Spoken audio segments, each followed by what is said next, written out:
Assalamualaikum warahmatullahi wabarakatuh. Bapak Ibu, perkenalkan nama saya Parkumpulan Siregar MPD dari SDIT Nurul Ilmi Padang Sidimpuan, Provinsi Sumatera Utara.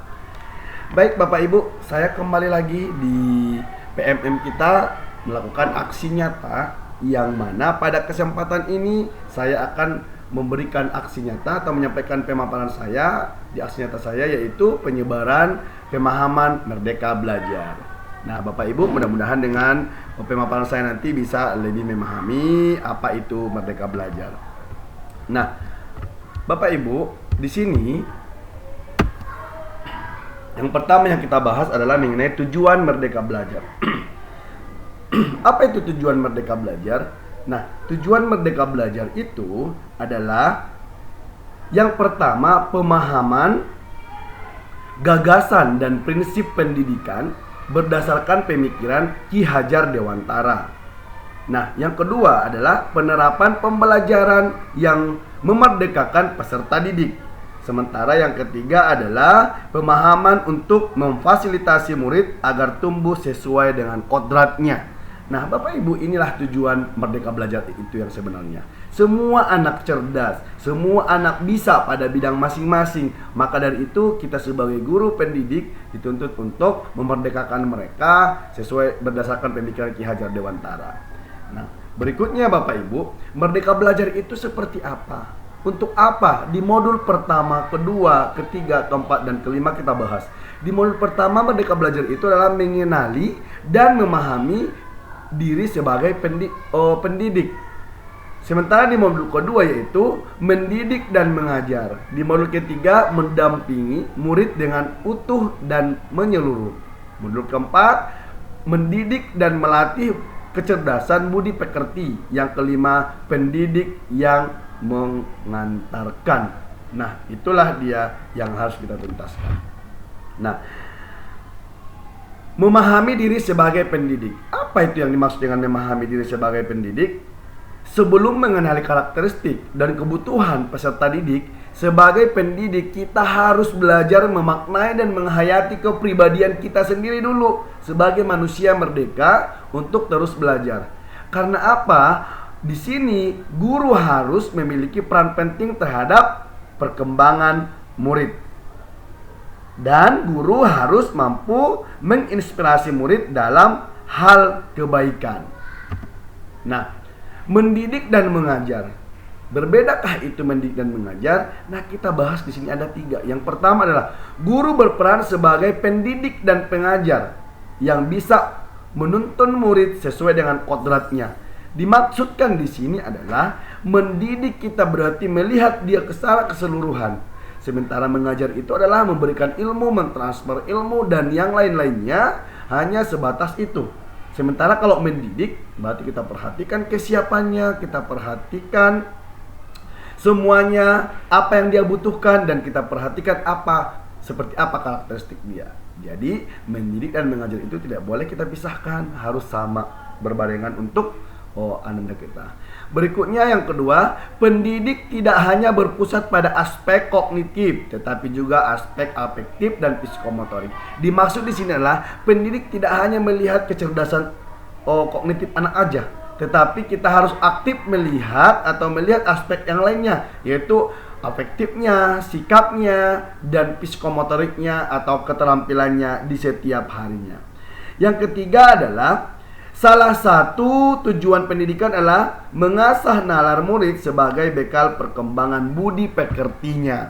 Nah, untuk mengembangkan budi pekertinya, itulah dibutuhkan seorang guru yang mendidik dia. Mendampingi murid dengan utuh dan menyeluruh. Maksudnya di modul ini apa? Setiap individu memiliki keunikan masing-masing. Sebagai guru kita harus mengenali dan memahami setiap karakteristik tersebut. Terdapat 3 kodrat, yaitu kodrat keadaan, kodrat alam, dan kodrat zaman. Dengan memahami hal tersebut, kita harus dapat memahami karakteristik peserta didik. Artinya di sini adalah setiap anak cerdas, setiap anak unik, setiap anak juara pada bidang masing-masing. Modul berikutnya adalah mendidik dan melatih budi pekerti. Nah, Mendidik dan melatih budi pekerti dimaksud di sini adalah yang pertama, budi pekerti sangat penting dipelajari oleh murid sebagai acuan dalam bertindak. Salah satu faktor yang mempengaruhi budi pekerti dalam lingkungan sekolah.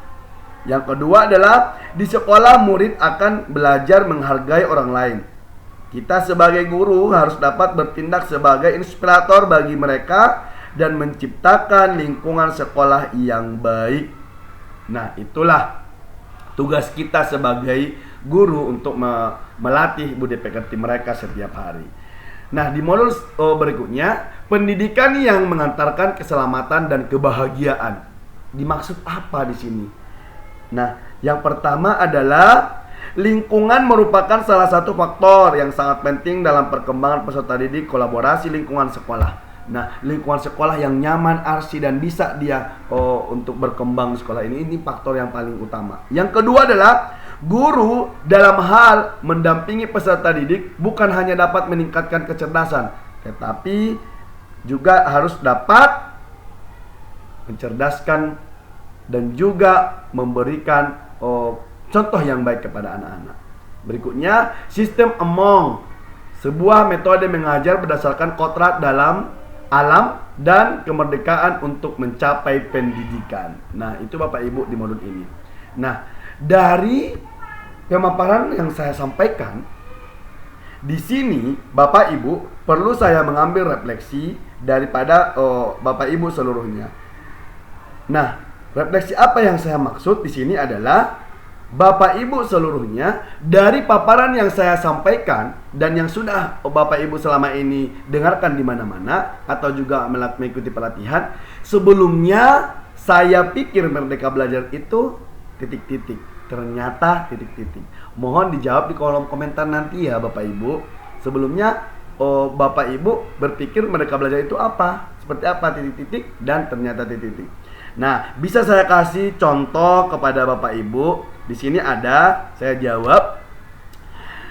Sebelumnya saya pikir belajar hanya pada secara kognitif saja. Ternyata sampai pada pembelajaran budi pekerti.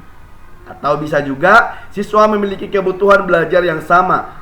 Ternyata setiap siswa mempunyai karakteristik. Sebelumnya saya pikir belajar hanya meningkatkan segi kognitif saja. Ternyata segi afektif dan psikomotorik juga perlu dikembangkan semaksimal mungkin. Nah, seperti itu.